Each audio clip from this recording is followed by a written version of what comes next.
Berikut ini adalah sebuah cerita yang mengandung 5 unsur yang telah saya jelaskan sebelumnya.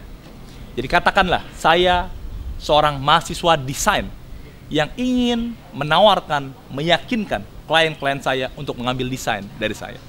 Dan saya akan menggunakan storytelling untuk meyakinkan mereka. Seperti ini. Bapak Ibu sekalian, saya akan menceritakan bahwa beberapa waktu yang lalu ada seseorang direktur pemimpin perusahaan yang bernama Pak Rudi.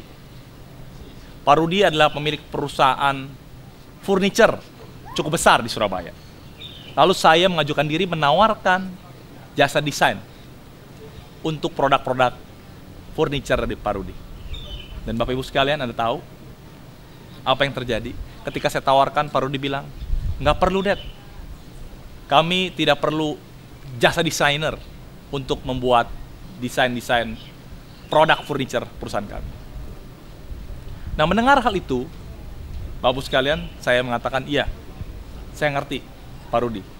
Dan Pak Rudi mengatakan, iya, soalnya kami juga bisa kok desain sendiri, gampang, tinggal foto-foto, pakai Photoshop, dan jadi. Dan saya mengatakan, betul Pak, Bapak bisa foto-foto dan bikin di Photoshop jadi.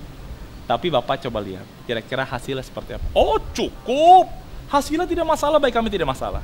Akhirnya saya tidak mau maksa, saya menerima apa yang disampaikan oleh Pak Rudi. Dan Bapak Ibu sekalian, Anda tahu apa yang terjadi? Beberapa waktu kemudian, Pak Rudi dapat project dari perusahaan luar negeri. Dan perusahaan luar negeri itu meminta brosur-brosur dari perusahaan Pak Rudi, perusahaan furniture itu. Dan ketika mereka melihat, tahu apa respon dari klien-klien luar negeri? Mereka bilang, kok gambarnya seperti ini, gambarnya standar sekali. Karena hal itu, Pak Rudi merasa malu sekali. Padahal dijual barang bagus, tapi desainnya tidak sesuai dengan harapan dari klien-klien luar negeri. Dan Bapak sekalian, apa yang terjadi? Seminggu, tepatnya 2 minggu setelah saya datang ke tempat Pak Rudi, tiba-tiba Pak Rudi telepon. Anda tahu kenapa telepon? Pak Rudi bilang, Dad, kau bisa ke sini nggak? Kenapa, Pak Rudi? Kamu datang ke sini. Dan di sana Pak Rudi bercerita, oh, dia minta bantuan saya untuk desain. Kenapa dia minta bantu desain saya? Karena dengan desain yang selama ini dibuat oleh timnya sendiri yang standar seperti itu, ternyata respon dari pelanggan luar negeri tidak bagus. Karena mereka tahu mana yang dibuat oleh desainer, mana yang tidak. Dan Pak Rudi sadar bahwa ternyata desain itu pengaruhnya besar terhadap penjualan. Dan akhirnya Bapak sekalian, apa yang terjadi? Pak Rudi mempercayakan desainnya kepada saya. Dan Anda tahu, sejak desainnya diperbaiki menggunakan jasa saya, apa yang terjadi? Klien-kliennya happy melihat desain-desain yang bagus. Jadi Bapak Ibu sekalian, itu pengalaman saya ketika bertemu dengan klien saya. Dan Bapak Ibu sekalian, saya tahu Bapak Ibu sekalian juga mempunyai usaha yang berbeda-beda. Tetapi Bapak Ibu sekalian, desain mempunyai pengaruh yang besar terhadap image perusahaan atau produk Anda. Dan saya tidak mau pengalaman yang dialami oleh Pak Rudi terjadi terhadap perusahaan Bapak Ibu sekalian. Jadi, perbaiki desain Anda sebelum pelanggan komplain terhadap desain perusahaan Anda. Coba lihat 5 unsur yang Anda catat tadi. Apakah ada passion? Ketika saya menyampaikan cerita ini, ya ada passionnya. Apakah ada tokohnya? Tokohnya siapa?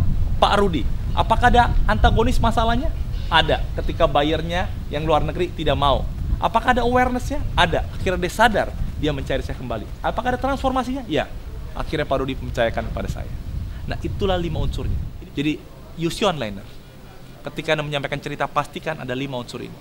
Dengan 5 unsur ini, orang bisa memahami posisi pendengar Anda. Dan ingat baik-baik, use your onliner.